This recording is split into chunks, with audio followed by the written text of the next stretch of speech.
বন্ধুরা এখন এটা সাজানো হবে, এখানে সব রিচুয়ালস হবে, তাই জন্য সব কিছু নিয়ে রেডি হয়ে আছে। এগুলো একটু পরে আমরা সবাই সাজাবো। এখন সাজানোর আগে প্রিপারেশন চলছে, এগুলো সব জয়েন্ট করা হচ্ছে।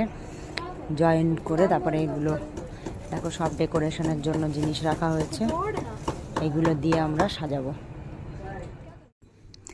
তো দেখো ফাইনালি এটা সাজানো হয়ে গেছে, আর কি অপূর্ব লাগছে সাজানোর পরে দেখতে। দেখো প্রতিটা খুঁটি দেখো নিচ থেকে একদম ওপর পর্যন্ত সাজানো হয়েছে, আলাদা আলাদা মালা দিয়ে সেটাকে রাউন্ড করে রোল করে একদম নিচ থেকে ওপর পর্যন্ত সাজানো হয়েছে। সব খুঁটিগুলো সাজানো হয়ে যাওয়ার পর তারপরে দেখো উপরের চালটাকেও সাজানো হয়েছে।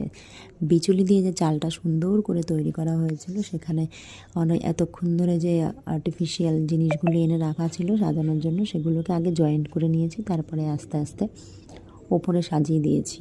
তারপরে ভেতরটাও দেখো লাইটিং দিয়ে ফুলের আর্টিফিশিয়াল জিনিস দিয়েই ভেতরটাকেও সুন্দর করে সাজিয়ে দিয়েছি। আর জানো তো এটাকে পরে লাইটিং লাগানো হয়েছে, আর রাত্রিবেলা ওই লাইটিংগুলো জ্বালানোর পরে আরও সুন্দর লাগছিল দেখতে। সব সাজানো কমপ্লিট হয়ে যাওয়ার পরে এটা ছিল তার ফাইনাল লুক। আর জানো তো এই জায়গাটা কেন তৈরি করা হয়েছে? এত প্রিপারেশন সমস্তটাই পৈতের অনুষ্ঠান অনুষ্ঠিত হওয়ার জন্যই করা হয়েছে। ভিডিওটি তোমাদের কেমন লেগেছে অবশ্যই কমেন্ট করে জানিও। দেখা হবে পরের একটি ভিডিওতে। Tata bye.